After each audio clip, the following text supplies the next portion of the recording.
Menko Polhukam itu sudah ada lebih dari 15. Tapi saudara, di dalam sejarah kan tidak pernah ada Menko Polhukam melakukan tindakan hukum. Karena alasannya saya kan hanya koordinator. Kalau saya sikat semua. Koruptor, mafia, penjahat, narkoba, saya ikut turun tangan. Dan itu kalau saya ada di posisi baru yang lebih luas kewenangannya, itu nanti akan lebih banyak yang saya lakukan untuk itu. Jadi frame yang dibangun adalah kurang lebih begini. Pertama, Jokowi haus kekuasaan. Kedua, dia ingin mempertahankan kekuasaannya. Ketiga, untuk itu dia merancang agar putra-putranya menjadi pejabat publik. Keempat, Jokowi mendorong Gibran menjadi cawapres demi ambisi kekuasaannya. Kelima, Gibran sendiri tidak punya integritas. Keenam, Jokowi dan Gibran mengkhianati partai yang membesarkannya dan bahkan mengkhianati negaranya. Ketujuh, demi kekuasaannya, Jokowi dan keluarga mendikte MK yang ketuanya adalah paman Gibran. Ini semua tidak pakai bukti yang bisa diverifikasi. Misalnya saja, sejak kapan Jokowi dan Gibran dikenal tidak berintegritas dan punya ambisi melanggengkan kekuasaan? Atau apa bukti bahwa Presiden Jokowi menekan Mahkamah Konstitusi? Atau kok bisa-bisanya seolah-olah Ketua MK menentukan sendirian keputusan MK? Kan ada 9 orang.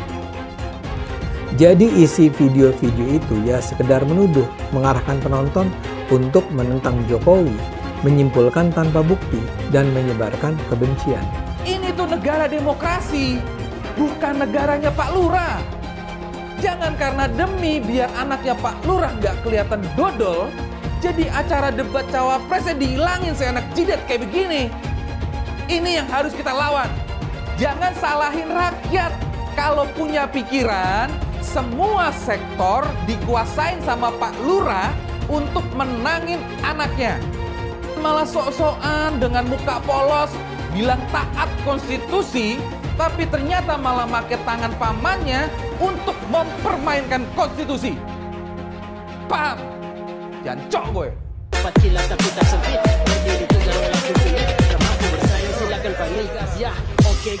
Oke gas, tambah 2 orang gas. Nah, gimana setelah menonton cuplikan video barusan? Parah sekali kan?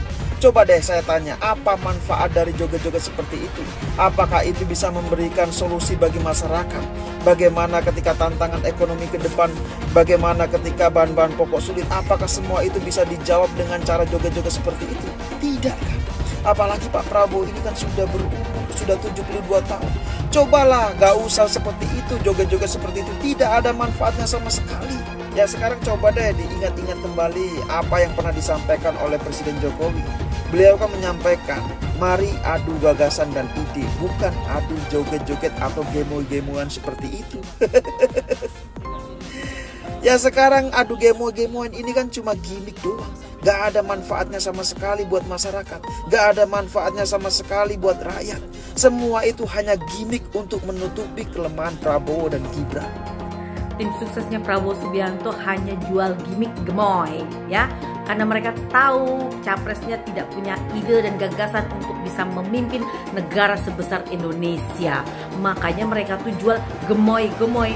Padahal Prabowo itu udah nggak pantas dibilang gemoy, ya, karena udah tua, nggak ada lucu-lucunya, nggak ada menggemaskannya. Ini jual gimmick gemoy-gemoy, udah tahu capresnya udah tua dan aki-aki. Bilang gemoynya di mana, udah nggak pantas, ya, udah nggak pantas banget gitu loh. Apa visi misinya Prabowo Subianto? Apa gagasannya untuk membesarkan negara ini, untuk mensejahterakan negara ini? Nggak ada, selain makan siang, selain minum susu. Kalau mau kasih makan siang dan minum susu, pakai uang pribadi, jangan mengandalkan anggaran negara.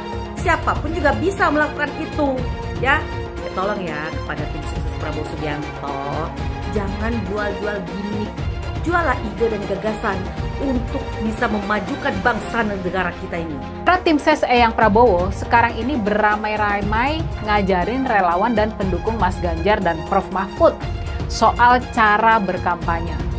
Kata mereka nih, ini kata mereka loh ya. Kata mereka, pendukung Mas Ganjar dan Prof Mahfud supaya berhenti membongkar keburukan dari Pak Jokowi. supaya berhenti membahas Mahkamah Keluarga, supaya berhenti mengorek cawe-cawe dari Ibu Iriana di urusan politik dan Pilpres 2024. Kalau memang benar hasil survei Mas Ganjar dan Prof Mahfud turun gara-gara para pendukungnya terlalu bersemangat membongkar-bongkar keburukan dari Pak Jokowi, membahas Mahkamah Keluarga, dan mengorek-ngorek cawe-cawe Ibu Iriana di urusan politik dan Pilpres 2024, kalau itu memang benar, mengapa mereka tidak membiarkan hasil survei Mas Ganjar dan Prof Mahfud semakin anjlok lagi? Mengapa mereka jadi sibuk sendiri memberikan saran supaya kita berhenti membongkar keburukan dari Pak Jokowi, supaya berhenti membahas soal Mahkamah Keluarga, supaya berhenti mengorek cawe-cawe dari Ibu Iriana di urusan politik dan Pilpres 2024. Kita patut curiga. Kita patut curiga bahwa mereka sebetulnya benar-benar tertekan akibat adanya pembongkaran keburukan dari Pak Jokowi.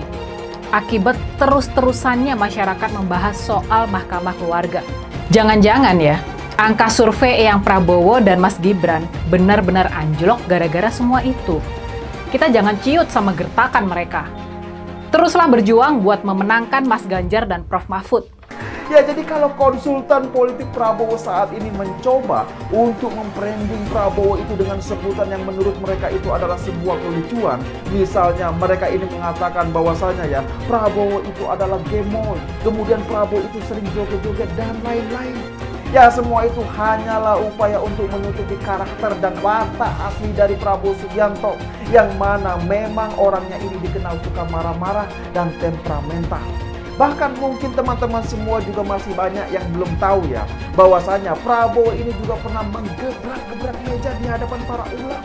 Coba bayangkan saja, lah ini kan ngeri sekali kalau menurut saya. Masa ya calon presiden RI, calon presiden Indonesia, tapi watak dan karakternya seperti ini. Lah ini kan memalukan sekali kalau menurut saya. Jujur saja ya, saya gak bisa membayangkan betapa tidak berakhlaknya ketika di hadapan para ulama, para kiai, Prabowo ini masih berani untuk menggebrak-gebrak meja. Prabowo yang latar belakangnya militer malah kehilangan ketegasannya dengan joget-joget itu dan bangga banget disebut gemoy.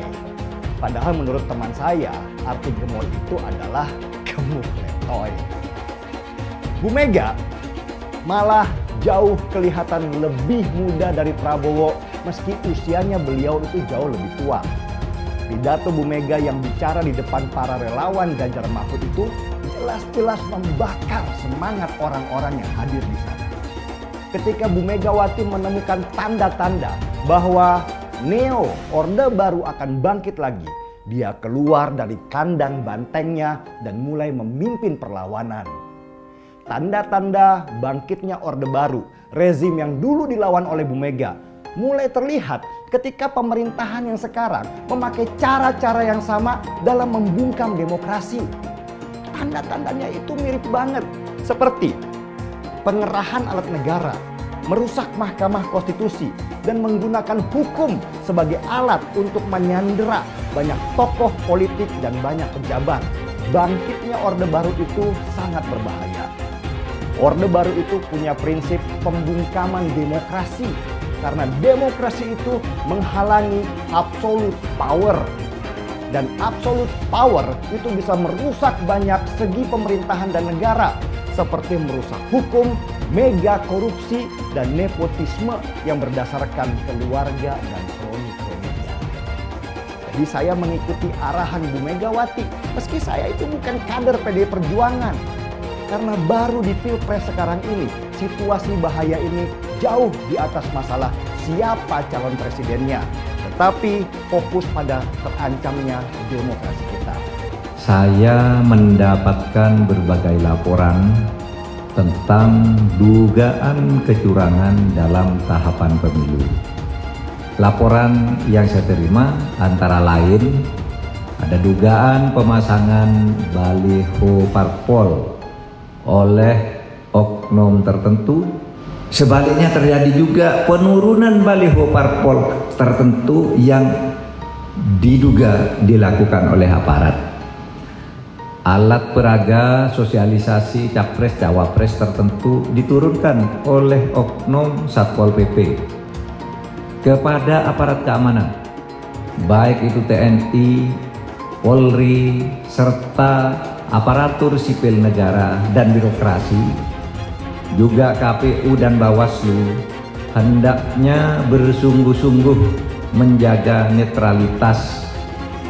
Sebagaimana pula Presiden sudah berulang kali mengatakan, menegaskan sikapnya bahwa pemilu akan berlangsung netral. Tidak boleh ada kecurangan, tidak boleh ada tekanan terhadap kelompok tertentu, dan tidak boleh ada pemihakan kepada kelompok tertentu lainnya. Sesuatu yang diperoleh secara tidak baik tidak akan memberi berkah dan kebaikan.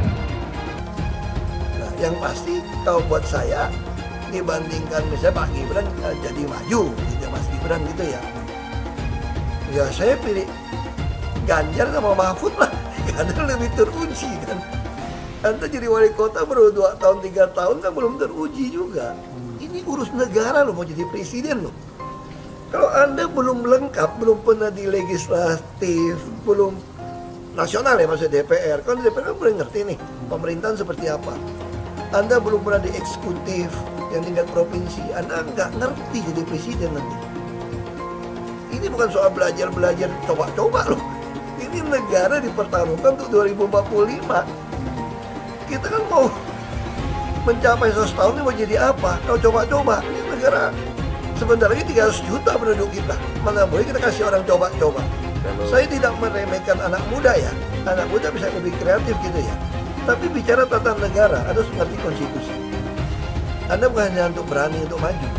Kalau cuma berani maju, banyak bisa kita pilih orang berani maju. Tapi yang lengkap dengan track record ini kan butuh waktu pembuktian. Saya pasti pilih Pak Ganjar, Pak Mahfud yang lebih pengalaman. Saya tidak mau anak cucu saya harus nunggu sekian tahun lagi. Pengalaman Jakarta gitu kan, nunggu lagi mundur. Males sudah. Jadi kita nggak usah coba-coba deh. Udah jangan dengerin janji-janji manis orang. Buktikan aja selama ini bagaimana. Anies Baswedan adalah yang terbaik dan banyak baik-baik sebagai calon pemimpin di negeri ini. Alam semesta memberikan dukungannya kepada kita. Hingga betapa besarnya dan betapa beratnya rintangan itu, insya Allah kita akan mampu melewati itu, saudara semuanya. Kita akan mampu melewati itu, dan insya Allah kita akan membawa kemenangan kepada pasangan kita ini. Pasangan kita, amin. Pasangan kita, amin. Insya Allah. Harus dicek betul, pernah nggak calon pemimpin kita, calon presiden kita ini memecah belah umat. Kalau punya jejak pernah memecah belah umat, jangan dipilih. Kita lihat apakah pemimpin kita, calon pemimpin kita ini ya pernah menggunakan agama sebagai alat untuk memenangkan kepentingannya atau tidak. Kalau agama diperalat untuk merebut kekuasaan, jangan dipilih. Sekali lagi, kalau ada calon pemimpin yang punya rekam jejak memperalat agama untuk kepentingan politiknya, jangan dipilih. Kalau kalian pendukung saya, haram hukumnya membawa isu sara. Haram hukum.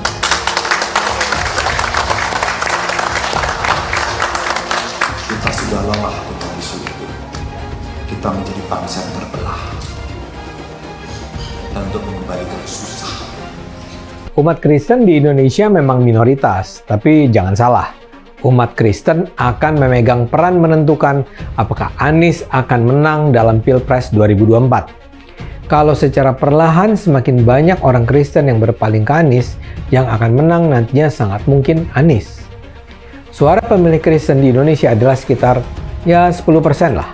Kalau ekstrimnya semua warga Kristen memilih Ganjar, artinya Ganjar akan mendapat tambahan 10% suara dan Ganjar akan menang.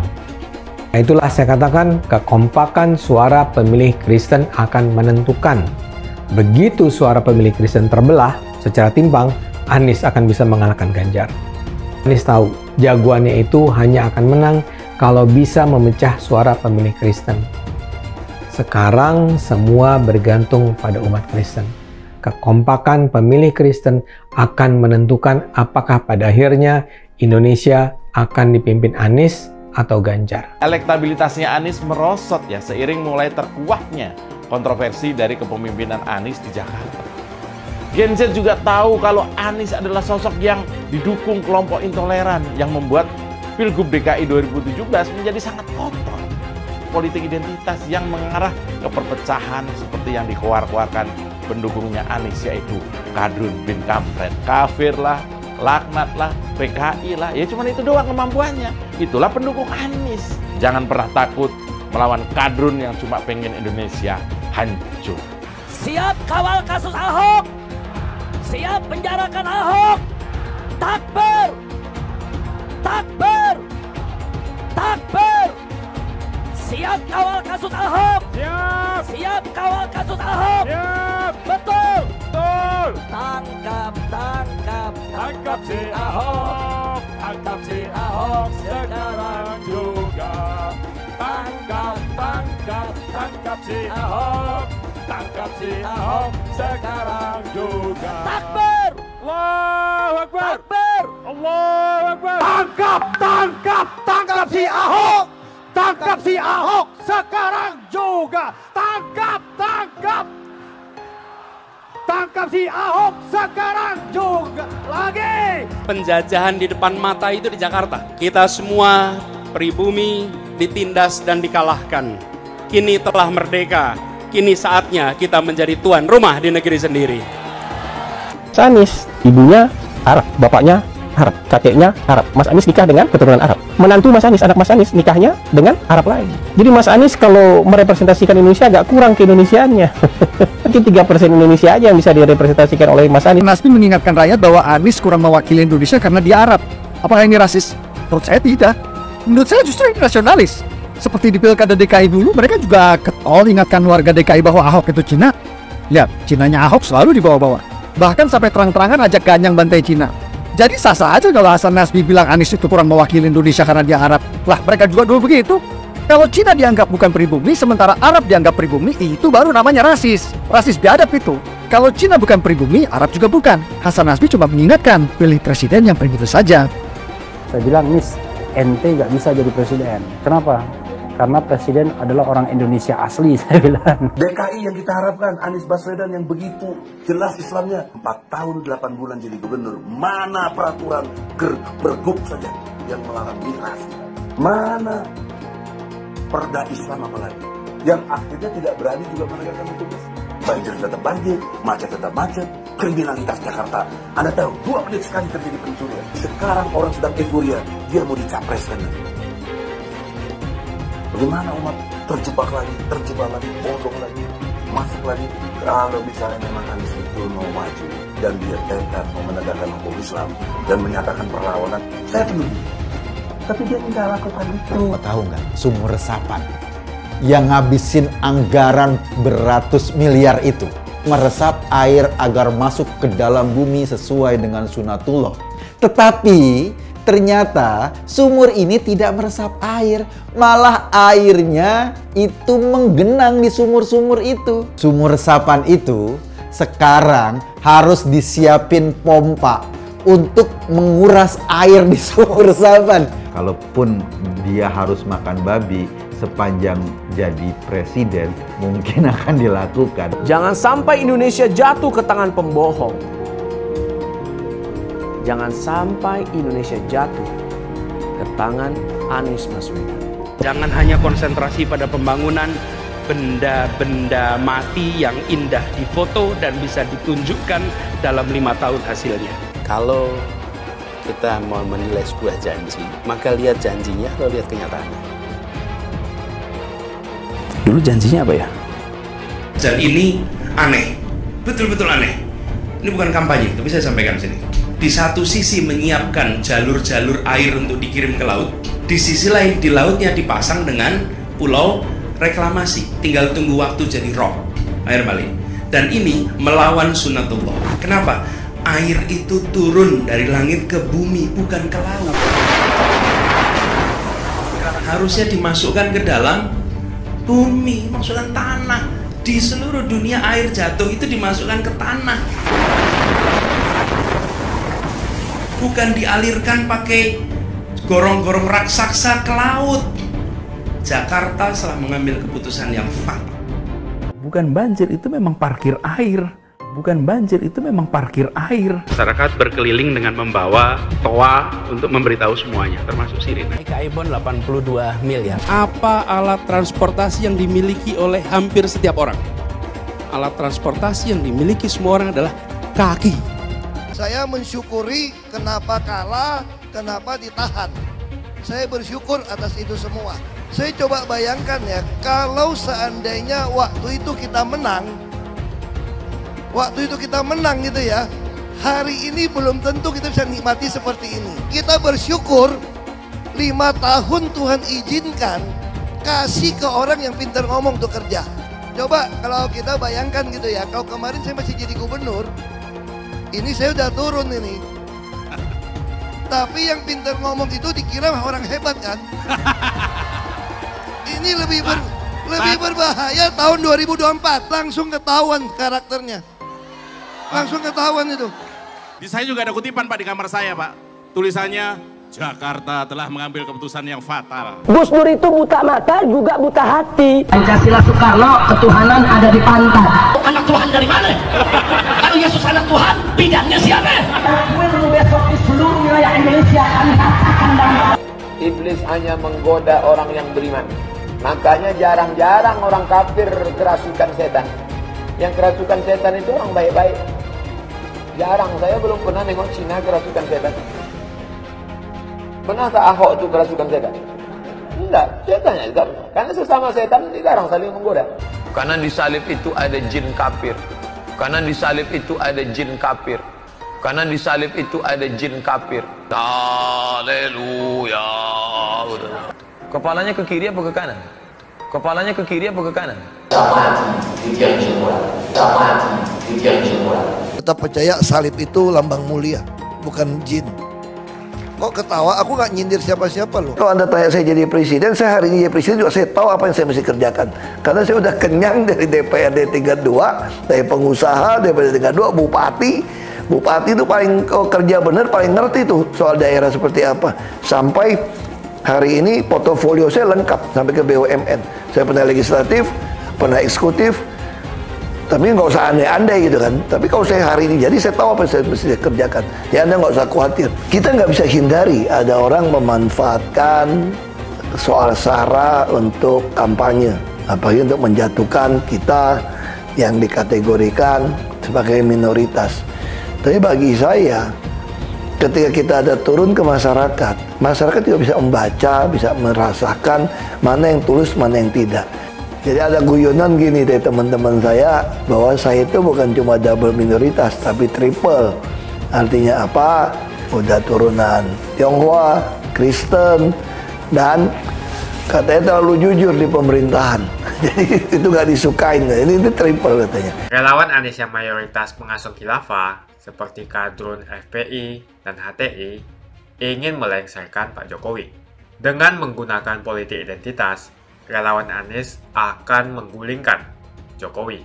Tapi pendukung Anies lupa bahwa 82% penduduk Indonesia suka dengan kinerja Pak Jokowi.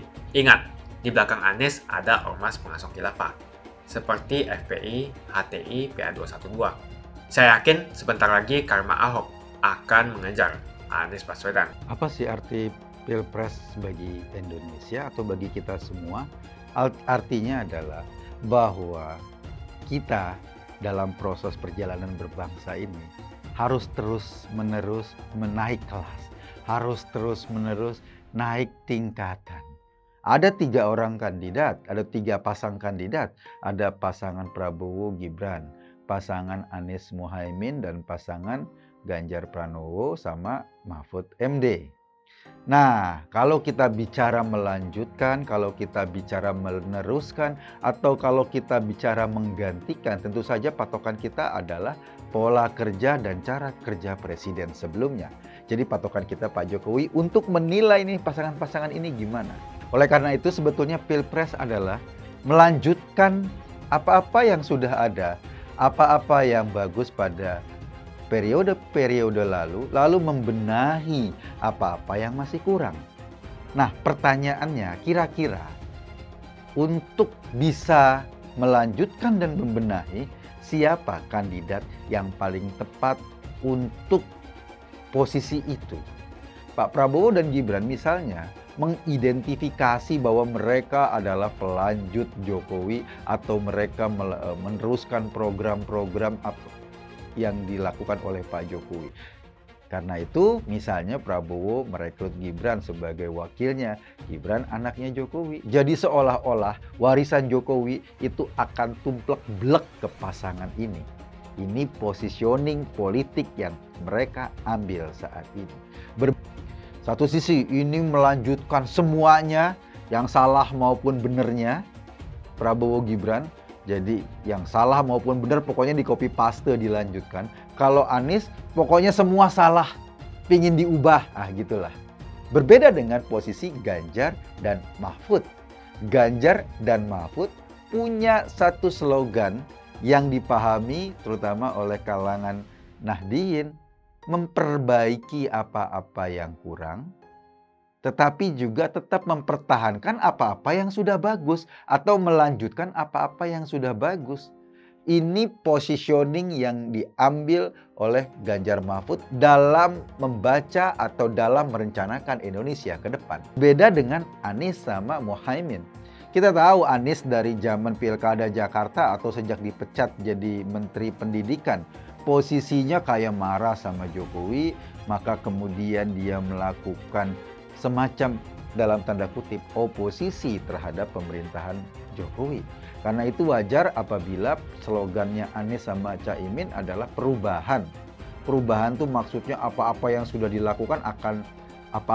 dilakukan oleh pemerintahan Jokowi akan diubah secara mendasar mungkin oleh Anies dan Caimin. Kok orang yang 2 kali Pilpres melawan Jokowi dan Prabowo adalah orang yang paling tidak setuju Jokowi jadi presiden di Indonesia, itu sekarang kemana-mana kampanyenya copy paste Jokowi. Mereka adalah copy paste Jokowi. Toh Prabowo dari orang yang menjadi lawannya Jokowi, toh Gibran anaknya Pak Jokowi yang belum tentu sama cara berpikir, sama kemampuannya, sama integritasnya, dan sama melihat persoalan Indonesia. Apalagi fakta menunjukkan Gibran kan baru 2 tahun sebagai wali kota Solo. Tapi persoalannya adalah ketika Prabowo sama Gibran menyatakan diri sebagai copy paste semua dari Pak Jokowi, kita juga tidak bisa melupakan makna atau katakanlah fakta sejarah. Prabowo ini adalah capres yang dulu 2 kali melawan Jokowi. Ketika dia menjadi capres 2 kali melawan Jokowi, pastikan 2014 atau di 2019, Prabowo punya pikiran-pikiran sendiri, punya ide-ide sendiri yang sudah pasti secara diametral berbeda dengan pikiran-pikiran Pak Jokowi. Kalaupun mengajak atau merekrut Gibran sebagai wakilnya, iya, Gibran adalah anak biologis Jokowi. Tetapi apakah keterampilan Jokowi, visi misinya dia, kemampuannya dia, cara dia memandang persoalan, itu bisa diturunkan begitu saja dari seorang bapak ke anak? Ini yang menjadi pertanyaan besar. Sehingga kemudian publik tidak salah ketika mempertanyakan apa benar Prabowo dan Gibran itu copy pastenya Pak Jokowi. Berbeda misalnya dengan Ganjar Pranowo yang sudah 10 tahun memimpin Jawa Tengah. Dan harus kita lacak lagi. Kenapa misalnya Pak Jokowi mampu dan sanggup punya program-program bagus? Karena memang dia diberikan ruang oleh partai politik pendukungnya untuk bertindak sebagai Presiden Republik Indonesia yang mandiri. Karena memang undang-undang kita menempatkan presiden dalam kekuasaan yang full. Wilayah atau ada ruang yang sedikit terabaikan dan kemudian ini kalau didiamkan akan menjadi persoalan serius ke depan, yaitu soal hukum.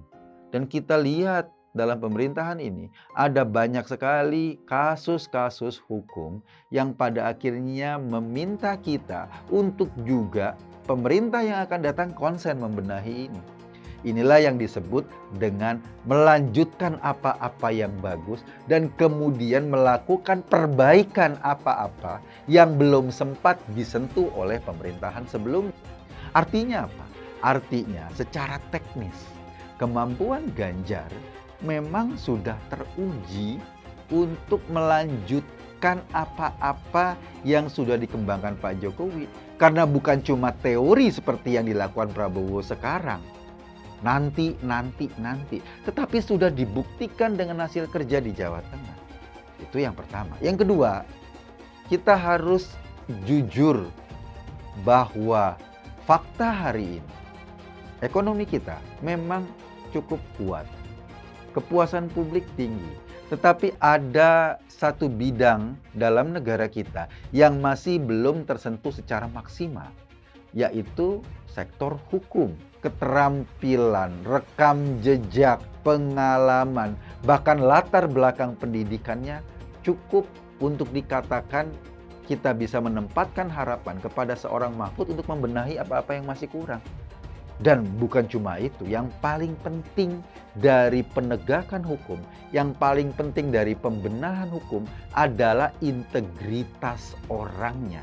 Karena itu, kehadiran Profesor Mahfud MD sebagai pendamping Ganjar ini menjadi jawaban penting bagaimana menyelesaikan persoalan-persoalan yang belum sempat dibenahi oleh pemerintahan sebelumnya.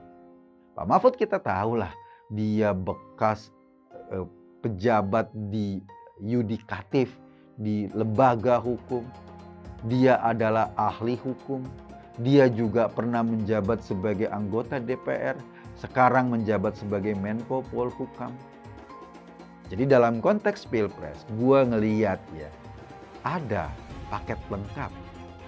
Pasangan Ganjar Mahfud itu paling pas secara rasional melanjutkan program-program untuk kita naik kelas. Ganjar Mahfud ini paling pas, pasangan paling lengkap, paket lengkap untuk melanjutkan apa-apa yang bagus yang sudah dilakukan oleh pemerintahan Jokowi, tetapi sekaligus menambal bolong-bolong yang memang masih kurang.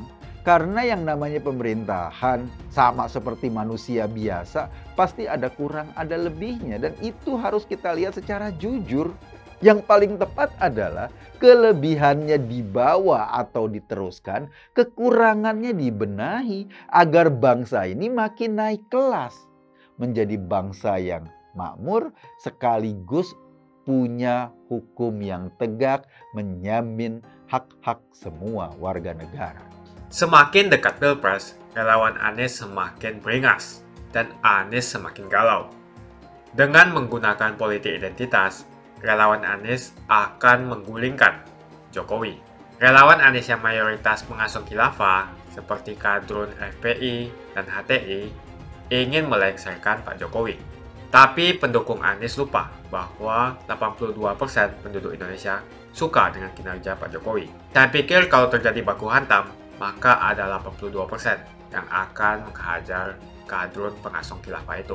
Kalau melihat perkembangan koalisi politik yang paling agresif memperluas basis kerjasama yang sudah konkret adalah koalisi Ganjar. Sejak Ganjar diumumkan oleh PDIP, sudah resmi koalisi Ganjar ini didukung oleh 3 partai, yaitu P3, Hanura, dan juga Perindo. Nasdem pun semakin pusing melihat Anies, karena elektabilitas Anies semakin jatuh. Dan banyak kader-kader Nasdem terjerat kasus korupsi, seperti belakangan kasus korupsi BTS. Kasus korupsi 8 triliun yang dilakukan oleh kader terbaik Nasdem yaitu Johnny G. Plate ini sangat menghantam Partai Nasdem, menteri dari Kementerian Pertanian, di mana ini juga adalah dari Partai Nasdem. Apalagi belakangan ada 120.000 kader dari Partai Nasdem pindah ke Partai Perindo. Semenjak Nasdem mengusung Anies, banyak sekali petaka yang diterima oleh Nasdem. Apakah ini merupakan karma dari Ahok? Silahkan komentar di kolom komentar. Yang jelas saya tidak akan memilih Anies, karena Anies bukan pribumi yang jelas. Dan Anies juga merupakan antitesis daripada Jokowi. Antitesis artinya bertolak belakangan dengan semua kebijakan Jokowi. Anies sudah terang-terangan menyebutkan dia tidak akan melanjutkan kinerja dari Pak Jokowi. Tidak ada infrastruktur yang akan dibangun jika Anies memimpin Indonesia 5 tahun ke depan. Lagi pula, Anies juga didukung oleh khilafah dan pendukung Anies dari ormas seperti FPI dan juga HTI. Apa kita mau FPI dan HTI kembali di Indonesia jika Anies memimpin? Anies adalah bapak politik identitas yang menghalalkan segala cara untuk menggapai kekuasaan, termasuk menggunakan politik identitas berbasis agama. Kita lihat di kasus Ahok. Kita sudah bisa melihat kinerja Anies selama 5 tahun di Jakarta, dan ini merupakan rekam jejak Anies Baswedan. Tidak ada satupun janji yang dipenuhi, dan tidak ada kinerja yang bisa dibanggakan. Dari DP 0%, OKOC, kelebihan bayar, Formula E, banjir, sumber resapan, jalan rusak, dan gonta-ganti nama jalan. Jadi saya rasa tagline perubahan yang diusung Anies adalah tagline merubah kata korupsi menjadi kelebihan bayar, supaya semua koruptor tidak dijerat oleh pasal korupsi. Karena mereka semua hanya melakukan kelebihan bayar. Jadi perkataan Ahok sudah terbukti dan Jakarta sudah menjadi korban. Jangan biarkan Indonesia menjadi korban kibulan Anies Baswedan. Suara minoritas jangan lagi merasa takut untuk memilih pemimpin yang membela hak minoritas. Karena Anies jelas hanya memanfaatkan suara minoritas untuk mendapatkan suara. Ingat, di belakang Anies ada ormas pengasong khilafah seperti FPI, HTI, PA212. Saya yakin sebentar lagi karma Ahok akan mengejar Anies Baswedan. Begitu saja opini saya hari ini. Tuliskan opini kalian tentang Anies Baswedan di kolom komentar. Dan juga tuliskan pendapat kalian tentang people power oleh relawan Anies untuk melengsarkan Pak Jokowi. Tuliskan pendapat kalian. Jika kalian siap untuk melawan people power yang digaungkan oleh relawan Anies, ayo tuliskan lawan people power di kolom komentar. Pastikan Anda semua like video ini dan bagikan video ini ke teman dan family Anda supaya mereka semua mengetahui tentang informasi ini. Tekan tombol subscribe dan bunyikan lonceng notifikasi supaya kamu tidak ketinggalan